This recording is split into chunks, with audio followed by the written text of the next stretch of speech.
Opa, galera! Como prometido de ontem, que eu postei um vídeo lá falando sobre história. Hoje vai ser de ciências, tá bom?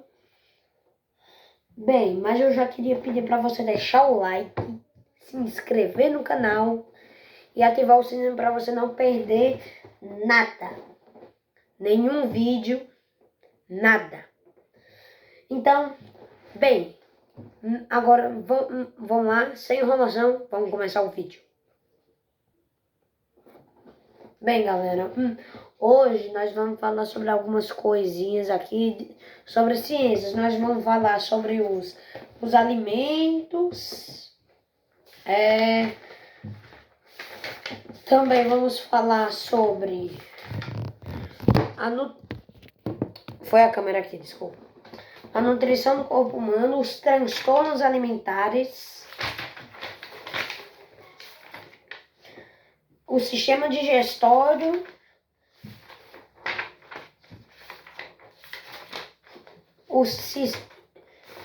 e o sistema respiratório, tá bom? Bem, mas vamos começar.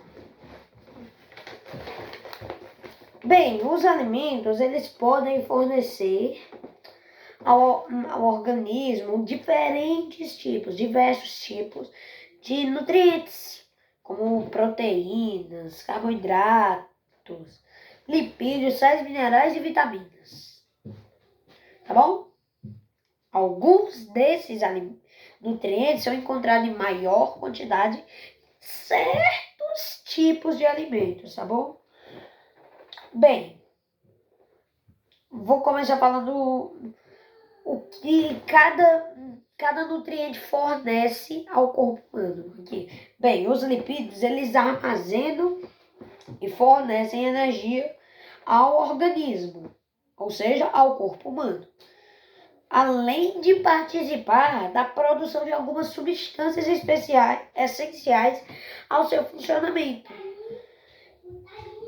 Bem, já as proteínas, elas participam de diversas funções no organismo, diversas, como na multiplicação das células. Nesse caso, as proteínas ajudam a formar e a reparar tecidos, possibilitando o desenvolvimento e o crescimento do organismo, tá bom? Já as vitaminas e sais minerais, bem, as vitaminas, elas participam do crescimento e do funcionamento adequados do corpo. Já os sais minerais participam da regulação de diversas atividades do corpo e ajudam a compor os ossos e os dentes, por exemplo. Só deixa eu ajeitar aqui a câmera. E os carboidratos são a principal fonte de energia do organismo. É isso. Bem, mas agora nós vamos dar exemplos de cada nutriente que eu falei lá. Proteínas, sais minerais, vitaminas, isso daí que eu falei agora há pouco. Bem, eu vou dar 5 exemplos de cada nutriente. Os lipídios, os exemplos são abacate, manteiga, óleo vegetal, castanha do Pará e coco.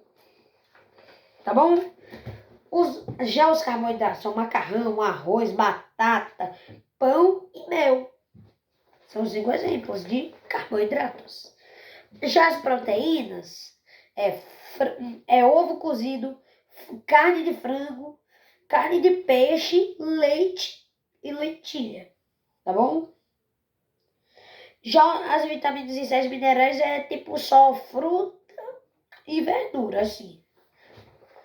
Tá bom? É praticamente só isso. Só que tem outras coisas também. 5 exemplos são berinjela, brócolis, laranja, quiabo e alface. Tá bom? De acordo com o nutriente disponível em maior quantidade em um alimento, este pode ser classificado em regulador, construtor ou energético, tá bom? Os alimentos ricos em carboidratos e lipídios, como o arroz e o azeite, respectivamente, são chamados energéticos, porque eles fornecem principalmente energia ao organismo. Os alimentos ricos em proteínas, como feijão, a lentilha e as carnes, são chamados de construtores, pois ajudam a compor diversas estruturas do organismo.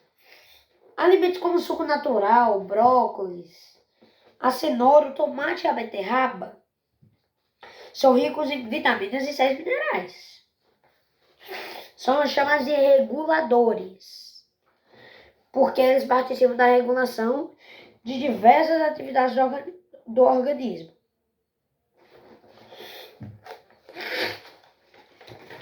Bem, mas continuando aqui, ó. Bem, agora nós vamos falar sobre a nutrição do corpo humano, tá bom? Opa, daqui a pouco a câmera cai de novo. Eita. A câmera não ficou quieta, peraí.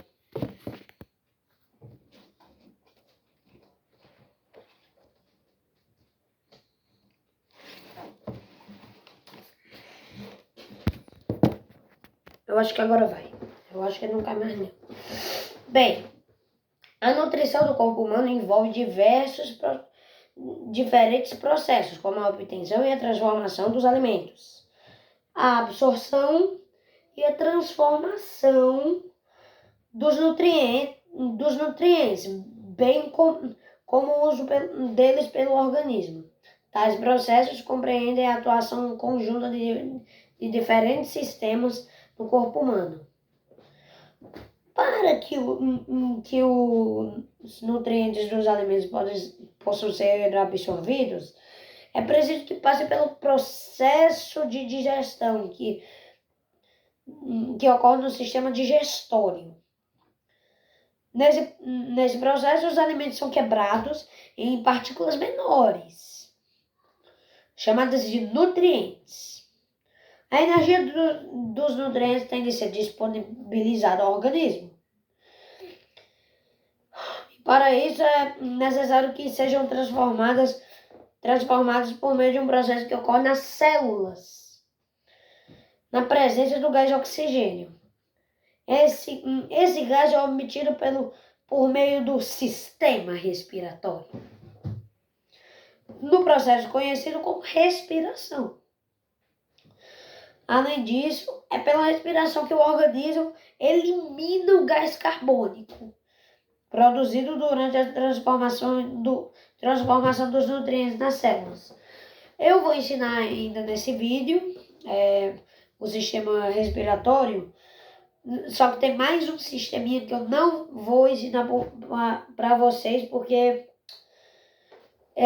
eu ainda não estudei.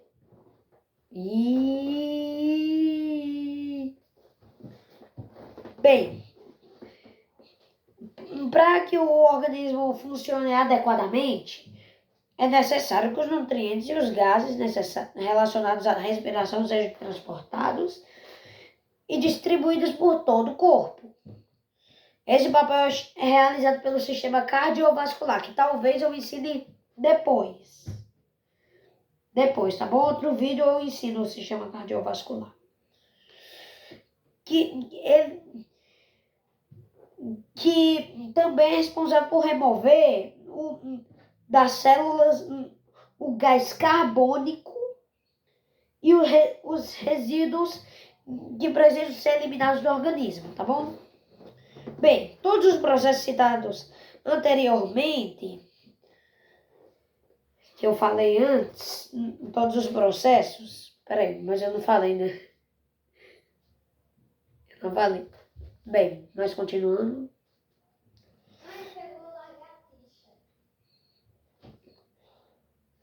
Bem, vamos lá? Bem, agora vamos falar sobre transtornos alimentares. Bem, os distúrbios, desordens, os transtornos alimentares caracterizam-se por uma preocupação exagerada e persistente em relação à aparência física e à massa corporal. Essa preocupação se manifesta por comportamentos anormais da ingestão de alimentos e controle da massa do corpo, que interfere no consumo ou absorção de nutrientes e, consequentemente, podem causar graves problemas de saúde. Entre os transtornos alimentares que mais acometem crianças, adolescentes e jovens estão a anorexia nervosa, a bulimia nervosa e a compulsão alimentar. Tanto a anorexia nervosa quanto a bulimia estão relacionadas com uma percepção alterada do próprio corpo. Calma aí. Voltei. Eram minhas irmãs ali querendo conversar um negócio comigo ali. Bem,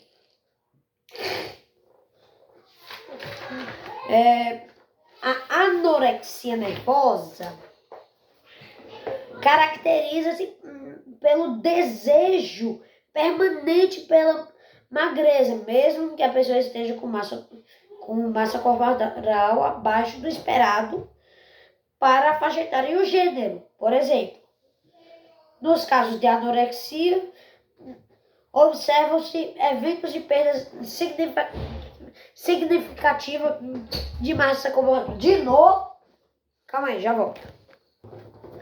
Era minha irmã ali querendo falar outro negócio comigo que da atividade dela que ela faltou hoje. Bem, nos casos de anorexia, observa-se, peraí, eu já falei, que ocorrem em razão da restrição de ingestão de alimentos e, consequentemente, de calorias e absorção de nutrientes.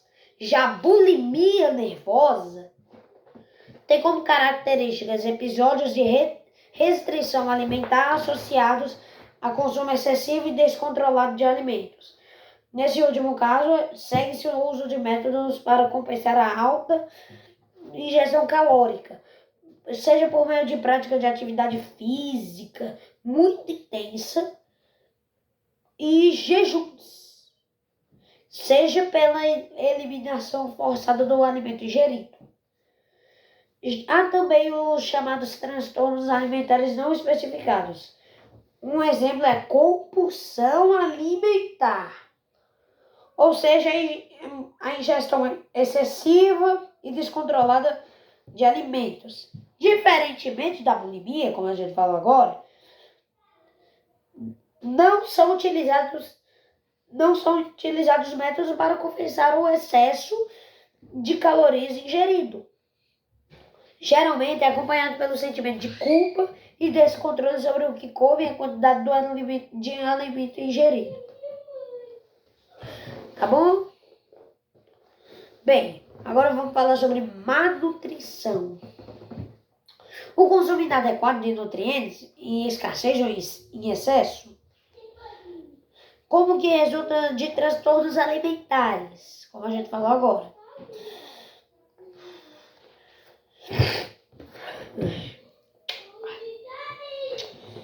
Pode ser associado a outras formas de má nutrição, como a subnutrição e a obesidade. A subnutrição é a falta de um ou mais nutrientes no corpo, causado pela ingestão de quantidade insuficiente de alimentos ou pela ingestão somente de alimentos de determinados grupos, que não fornecem todos os nutrientes necessários ao organismo. Já a obesidade caracteriza-se pelo acúmulo de gordura no corpo. Já volto. Bem, era a minha outra irmã ali, perguntando se eu já tinha terminado. Bem,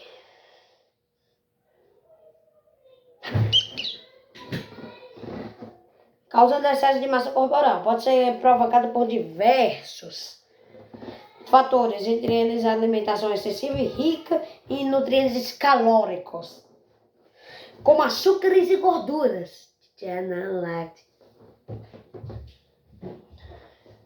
associada à falta de atividades físicas.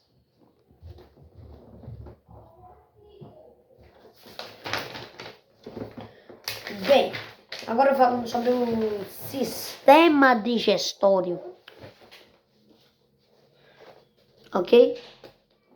Bem, para que o corpo humano possa absorver os alimentos, os nutrientes presentes nos alimentos, é necessário que eles sejam quebrados e transformados em substâncias simples, em um processo chamado de digestão.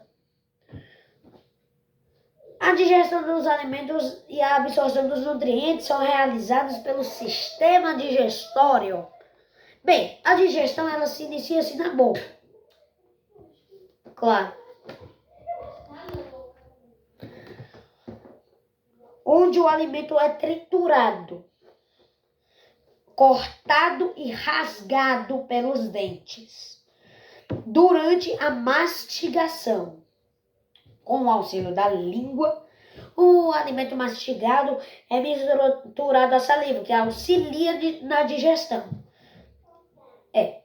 A saliva ajuda. Nessa etapa, ele se transforma em uma mistura úmida e mole, chamada de bolo alimentar. Qualquer comida que você comer vai virar bolo alimentar. O bolo alimentar é direcionado para a faringe, passa pelo esôfago e chega ao estômago. No estômago, o bolo alimentar é misturado ao suco gástrico, que com os movimentos desse órgão contribui para a digestão. Nessa etapa, o bolo alimentar passa a ser chamado de quimo. Bem, agora, do estômago, o quimo é direcionado para o intestino delgado, onde ocorre a maior absorção de nutrientes. Além disso, é nesse órgão que ocorre a maior parte da absorção de água também. Não é só dos nutrientes. Os materiais absorvidos passam para o sangue, que os distribui para as demais partes do corpo. O que não foi absorvido ou digerido pelo organismo é direcionado para o intestino grosso, onde ocorre a absorção de alguns nutrientes, de água e de sais minerais. Nessa etapa, o quimo fica mais sólido, formando as fezes. As fezes são eliminadas do organismo pelo ânus. Bem, agora nós vamos falar sobre o sistema respiratório. Agora, só uma pergunta. Você sabe por que os bebês choram quando eles nascem? Você sabe? Eu vou te ensinar agora. Bem, durante a gestação, o embrião ou feto recebe tudo. O bebê recebe tudo pelo embrião ou feto. Pode chamar do que você quiser. É embrião ou feto, um desses dois. Recebe tudo do que necessita, inclusive o gás oxigênio da mãe, por meio do cordão umbilical. Todos nós já passamos por isso. Até você. Assim, por meio do cordão umbilical. Assim, enquanto ele está no interior do útero materno, ele não respira por meio dos pulmões. Ele respira por meio do cordão umbilical. Porque ele tem que receber tudo para não morrer. Ele respira o gás de oxigênio da mãe. Bem, logo que o bebê nasce, ele precisa realizar a primeira respiração fora do útero materno. Então, se ele não chorar, não vai expandir os pulmões dele, calma aí. Não vai expandir os pulmões dele e ele morre. Calma aí. Minha irmã de novo.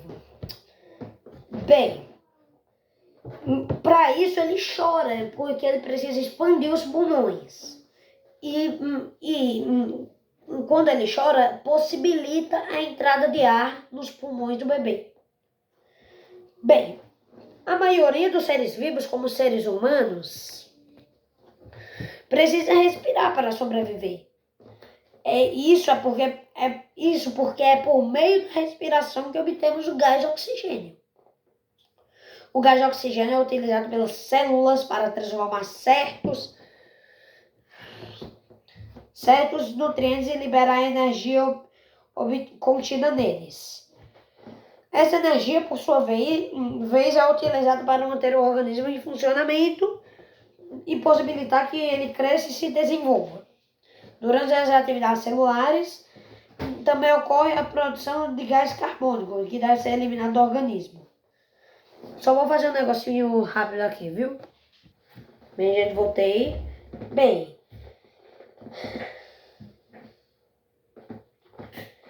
também ocorre a produção de gás carbônico, que ele precisa ser eliminado do organismo. Quando você respira assim, ó,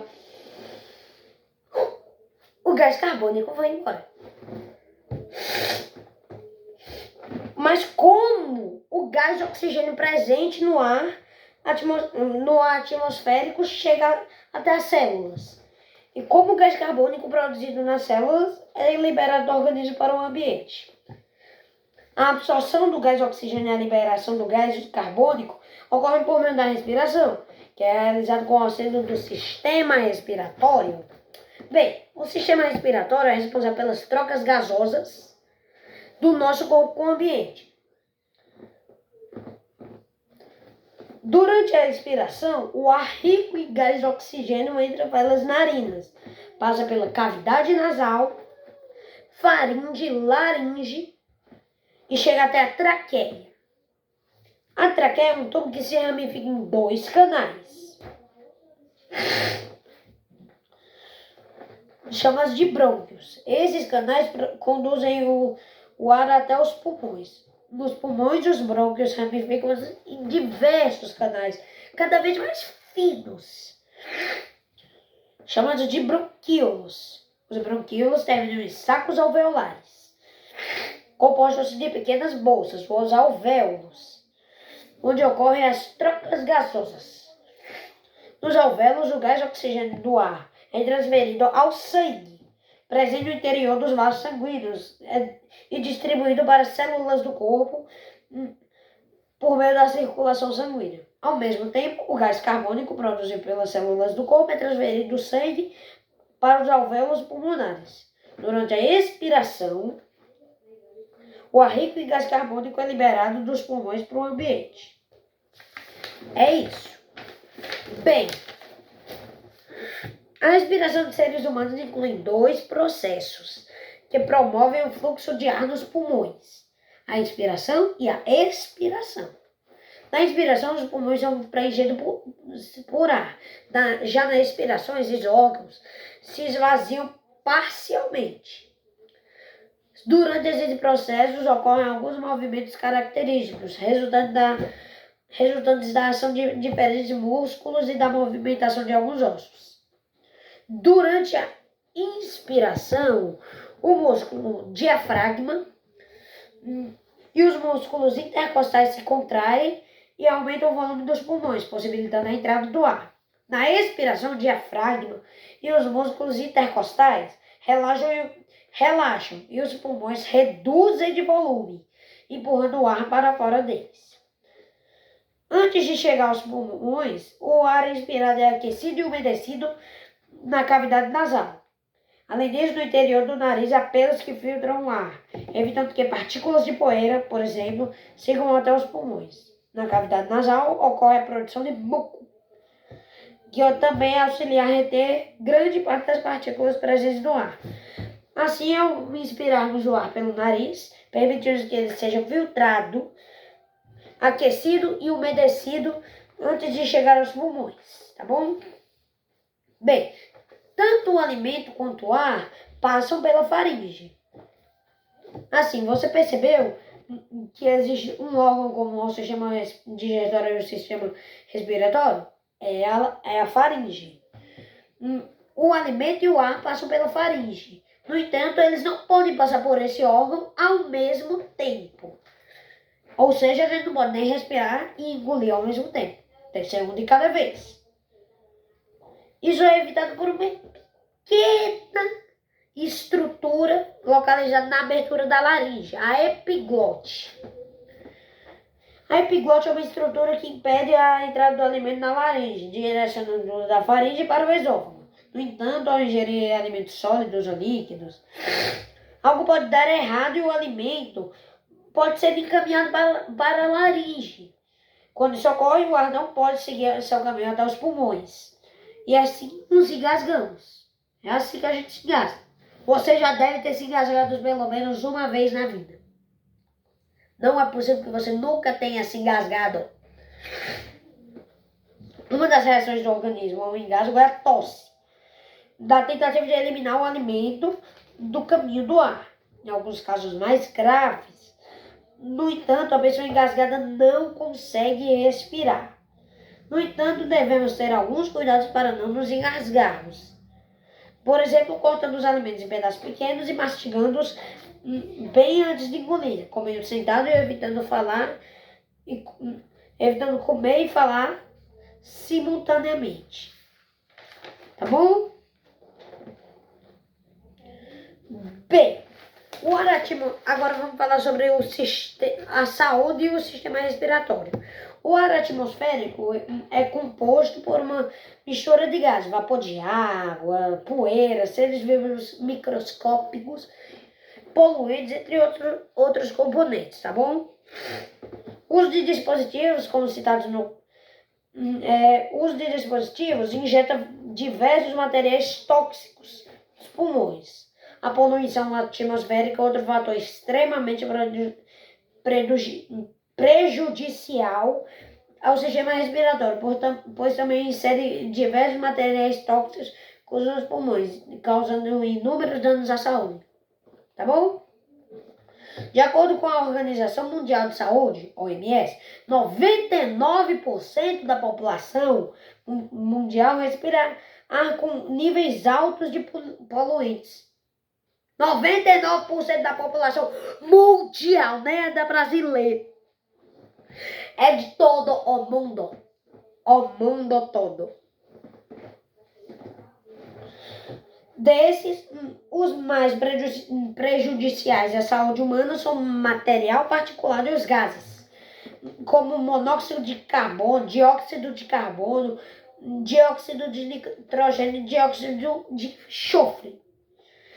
Os prejuízos causados ao sistema respiratório pelo ar atmosférico poluído ou pelo uso de dispositivos de fumar variam de acordo com diversos fatores. Como o tipo de poluentes e dispositivos. Apesar disso, todos podem causar ou agravar problemas respiratórios diversos, como rinite, doença pulmonar obstrutiva crônica, asma, bronquite, pneumonia, além de câncer de pulmão. Tá bom? Bem, as doenças do sistema respiratório geralmente são mais frequentes em épocas que a umidade e a temperatura do ar estão mais baixas. Isso porque essas condições dificultam a dispersão dos poluentes presentes no ar atmosférico e favorecem a aglomeração de pessoas em ambientes fechados, facilitando a transmissão de agentes causadores de doenças de uma pessoa para outra. A asma é uma doença que causa a contração dos brônquios, dificultando a passagem do ar. Os principais sintomas são tosse, barulho no peito e dificuldade de respirar.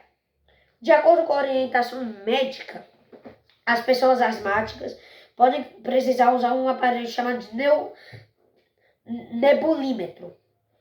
Ele contém medicamentos que relaxam os brônquios, facilitando a passagem do ar nos pulmões. A Covid-19 é uma doença que afeta as vias respiratórias e os pulmões. Em casos mais leves, ocorre, por exemplo, a inflamação da garganta e dos brônquios, causando dor de garganta e tosse seca.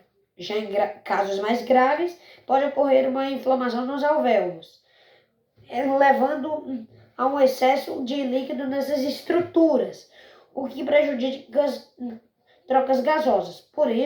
Com isso, o paciente apresenta falta de ar.